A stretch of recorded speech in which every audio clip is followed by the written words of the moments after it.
A woman was discovered lifeless in her own residence, but law enforcement couldn't uncover a single piece of evidence to explain what had taken place. The more baffling it became. Randy Trimble entered the world on December 15, 1974, in Virginia.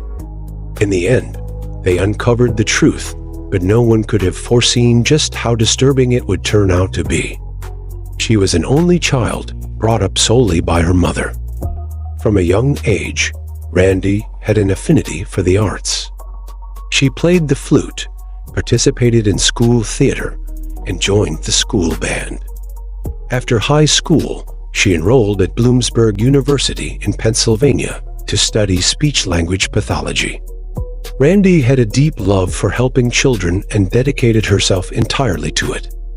Her mother worked several jobs to cover her tuition, and Randy appreciated every sacrifice maintaining excellent grades and eventually securing a scholarship that paid for her graduate program.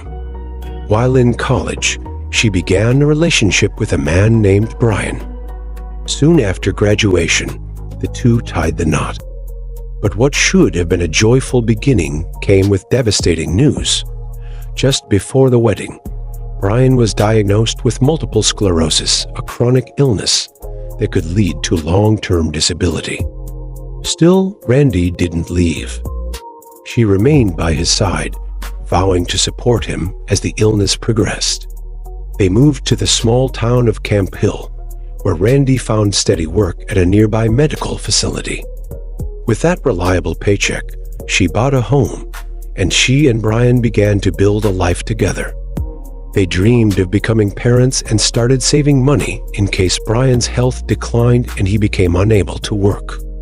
To ensure their financial stability, Randy even took on a second job, despite already earning well in her primary role. January 10, 2003, started off like any typical day. Randy, who was 28, went to her hospital job, finished around 5 p.m., and then headed to her evening shift. After working a few hours, she returned home. Brian had gotten off work earlier and made plans to meet a friend in a nearby town around 8 p.m. When he got back, something felt wrong. The house was dark, and Randy wasn't around. Inside, everything was in disarray. Items were thrown across the floor, as if someone had ransacked the place. Brian checked each room, calling out for her. No response. Eventually, he walked into the garage and saw a gut-wrenching scene. Randy was on the floor in a pool of blood, a string of Christmas lights tightly wound around her neck. He immediately called emergency services, but it was too late. All the paramedics could do was pronounce her deceased. Authorities handed Randy's body over to the medical examiner and began combing through the scene. But there wasn't much to work with. No signs of forced entry. No murder weapon. No clear trail pointing to a culprit. Forensics gathered every fingerprint available and sent them off for testing, hoping one might belong to the perpetrator. They also found that some cash and a few of Randy's belongings, including a gold diamond ring, were missing. Meanwhile, the medical examiner made a terrifying revelation. Randy had been stabbed 27 times. That's what ultimately ended her life. The examiner also reported signs of an attempted strangulation. There were no signs of sexual assault. On the surface, it looked like a robbery gone wrong. One of the windows was unlocked, and detectives believed the intruder may have entered through it. But the extreme level of violence raised questions. It felt personal. They soon turned their attention to her husband. Friends and family told investigators Randy and Brian had been struggling. Most of the conflict revolved around Brian's illness. Randy wanted to plan for every possible scenario, saving money to be ready for anything.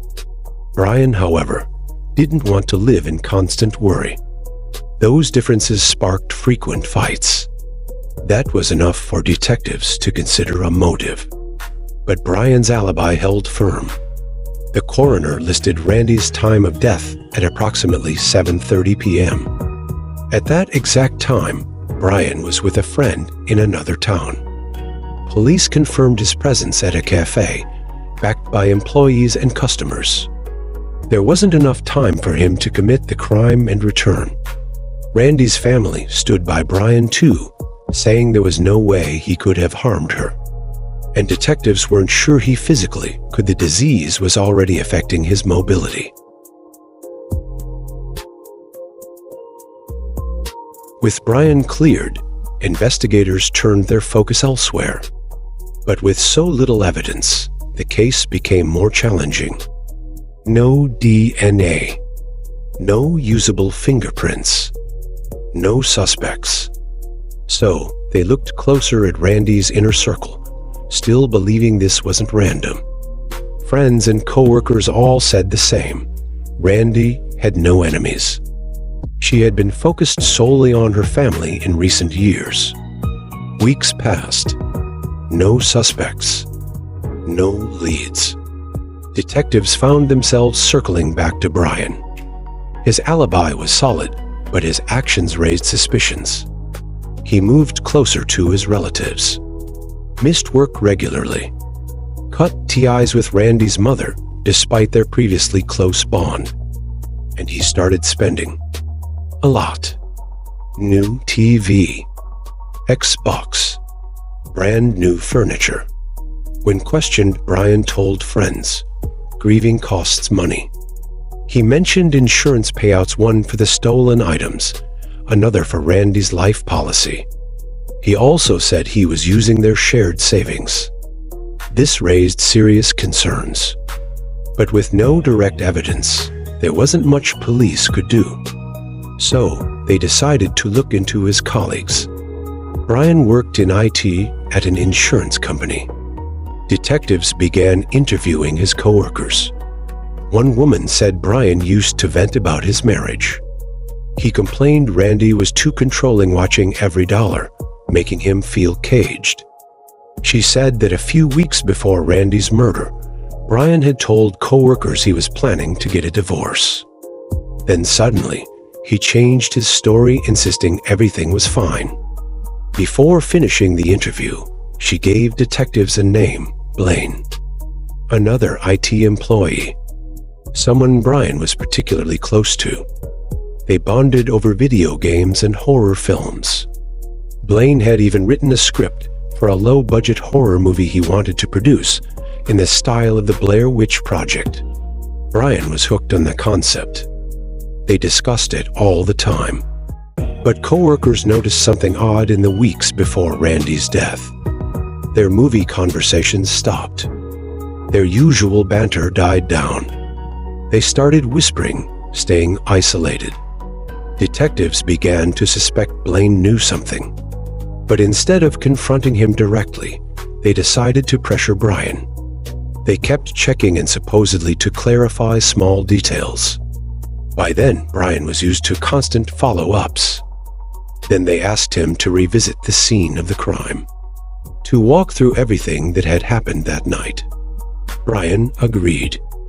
But his story changed. Before, he said he never touched Randy's body. Now, he claimed he held her. There were other small inconsistencies. Red flags. Detectives doubled down. They tapped his phone, followed him, made sure he knew he was being watched. Then, 5 months after Randy's murder in early May, they brought him in one more time. They laid everything out. His spending, his shifting story, his coworkers' accounts. Then one detective delivered the line that changed everything. "We know you didn't kill Randy, but we know you know who did." Silence. Brian asked his mother, who was in the room, to step out. Then he said, "I'll tell you everything. Just promise there's no death penalty." Detectives agreed, and Brian finally spoke. He admitted things had been rough. He felt suffocated, resentful, that Randy controlled everything, especially the finances. That frustration had been boiling over for years. Then he grew close with Blaine, got excited about his horror film idea. He helped write the screenplay. The plot? A group of friends exploring the Appalachian Mountains who stumble upon a haunted mining town and accidentally unleash a vengeful spirit. Brian and Blaine had everything ready for production, but they hit a wall. Funding. They needed over $10,000. Blaine didn't have it. Brian offered to pay using the savings he and Randy had built up. Randy refused. She thought it was irresponsible. Too risky, especially with Brian's condition. He wouldn't survive the rugged filming conditions. So Brian backed out. Blaine pushed on. He maxed out every credit card he owned, including his wife's. She didn't find out until the debt surpassed $18,000. She left him, taking their infant son. Still, Blaine thought the film would fix everything. But he couldn't afford editing, couldn't promote it. The project stalled. That's when Brian came back. He still wanted in. He still wanted the film. And one person was in the way, Randy. That's when the two hatched a deadly plan. How could they get access to the money? They came to a horrific conclusion: murder. They would stage a burglary, claim stolen items, collect Randy's $100,000 life insurance, and use it to fund the film. On the day of the murder, they both left work early. They went to Brian's house, wrecked it to make it look like a break-in. Brian drove off to meet his alibi. Blaine waited. When Randy came home, he ambushed her, tried to strangle her with a cord, but she fought back. That's when Blaine grabbed a knife and stabbed her again and again. He ran, discarded the gloves. Brian returned, called police. Brian told detectives he was shocked by how brutal Blaine had been, that Blaine described the killing in graphic detail, and it made him sick. When asked how he could do something so monstrous to his own wife, Brian answered, "I just didn't want to hurt her with a divorce." Brian was arrested, but police needed to tie Blaine directly to the crime.